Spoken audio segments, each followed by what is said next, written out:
All right, this is an update on the toiletries. Um, I've actually done this stuff, which I'm going to show you, and it's it's cheap. I guess I find this entertaining or something. If only that. But anyway, the first item. This is liquid soap, liquid hand soap. You can use it inside of here. You can use it in a bathtub, whatever. I assume it's just liquid soap, similar to bar soap, but it's liquid. I don't know how to make I don't know how to make one of the ingredients for bar soap, but I know how to make this from scratch. Okay, so that would be pretty much free. Okay, liquid soap. Um, this is has vodka in it. Now, this is used for help with deodorant. All you do is you take the top off and just put this directly to your armpit, pretty much, and just let a little bit leak out, and then just take your underarm, kind of rub it together a bit, and it spreads it out. You can do that a couple times per armpit, and it should keep the funk off. And this is baking soda. You can also take a little dab with your small finger and just dip it in there, and just put a little bit on your armpit, under your armpit too. That will help as a deodorant, keep the funk from starting. And that's all. I do that. That's all. It works great. Okay, I use a comb, so there's a comb. Lasts forever, pretty much. This contains lip stuff. I put my lips. I made it. It's composed of beeswax, almond oil, and almond butter. You probably can just take peanut butter, but if you use peanut butter, don't use the stuff you buy from the store. Take raw peanuts, and make them then just mush them up. Okay, you can grind them, I guess, so it's a mush, and it shouldn't smell like peanut butter. Okay, you get from the store. If you roast it, your mouth is always going to smell like cooked peanuts. Never tried it, but I think that's all you have to do. You don't even have to use probably beeswax or almond oil. It's just that I did. I followed some recipe, and I made so much of it, it probably lasts forever. This is floss. Okay, it's 140 yards. Okay, there you go, whole year, one container. This is a toothbrush. I use a toothbrush. Soft bristles, get the soft ones. Supposedly better for your teeth. And this contains 3 parts baking soda and 1 part salt. I just, took tablespoon, whatever, put, 6 scoops of one in there and 2 of the other, 6 scoops of baking soda, 2 scoops of salt, mixed it up, and then add a little bit of water and stirred in the water with my toothbrush. It works well, and it doesn't really do great for breath. So what you do is, this is mint and water mixed. I don't grow the mint yet. You probably can grow spearmint, peppermint. I haven't done it yet. But if I did, I would just, put the plants in hot water on the stove if I wanted to, make a lot of it, and I could just cook them for a while like I make tea, and then just take the water and dump it in here. I don't know how long it lasts, I don't know if it would rot, but it probably worked fine for a breath freshener. This works great and lasts forever.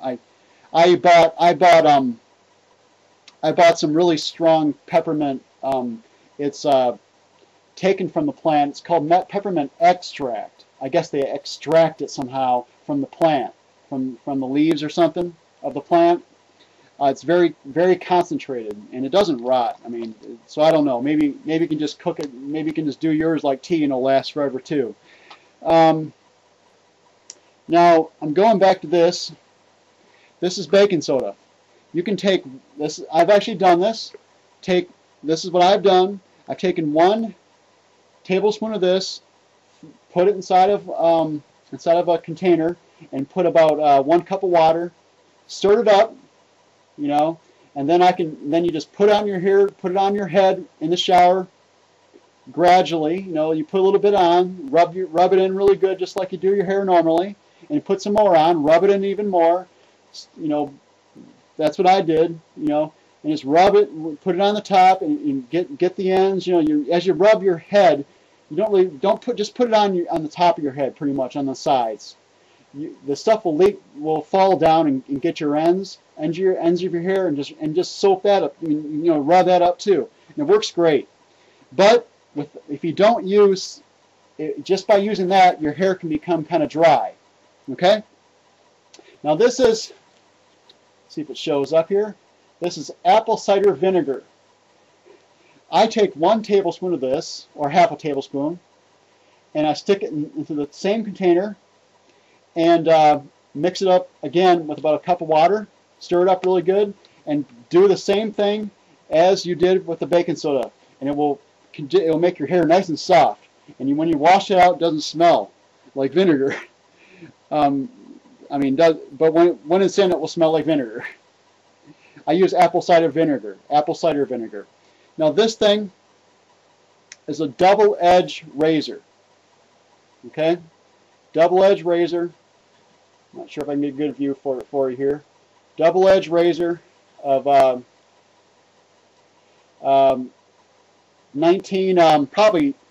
around 1950, maybe earlier, maybe a little bit later. This thing is called a stropper. Okay, I don't know if I can open it up and show you a good view or not. I'm going to see if I can. What you do with this is you put the double-edged blade in here, okay, and you close it, and you turn this. There's a handle right here, and you turn this handle, and just turn it, and this thing sharpens your razor blades. This thing's probably from I think it's from 1930 something or 50s or something like that. I have one though. It's not this one, and I think it's from 1930 something. Works great. This blade and this razor here, I checked it. I actually wrote down the date that I put it in when I first used it, when it was new. It was late May, and I have pretty coarse, pretty thick hair. So this blade's still good after over almost going on 5 months, almost at least 4.5 months, I think. So works great. And that's the Toiletries. And and there's also another one. I can use aloe vera for gel. If you know, I don't have it down here to show you, but if you want, you can grow the plant yourself. And when the leaves are ready, you cut off the leaves from you cut off a leaf from a plant, chop it up in smaller pieces, and juice it, just like you juice. If you have a juicer, just juice the aloe vera plant, okay? And the juice will come out, and you can put it in your hair. And you should store it in the refrigerator though, because I think over time the juice will rot. There's ways to preserve it, I think too, such as putting vitamin E and mix it with the aloe vera, and vitamin C, I think, also will preserve it too, help preserve it. Aloe vera is a type of aloe plant. There's many different, supposedly many types of aloe plants. Aloe vera is the one that I use. Okay, and I think, by the way, that's it. And if you do this very economically, meaning cheaply or whatever, you probably can. It shouldn't cost more than, I don't know, if you do everything, okay, and you have to buy what you have to buy, it shouldn't probably cost more than, I estimate, probably 35 cents a month. Once you own the stuff and you make the stuff, 35 cents a month. I'm not a girl, so I don't really make the makeup, but I probably could figure it out if I had to. Probably. Okay, have a good one. Bye. Actually, before I say that, if you want to make makeup, you probably can use flowers and charcoal and various other things. But I'm not a girl. Okay, have a good one. Bye.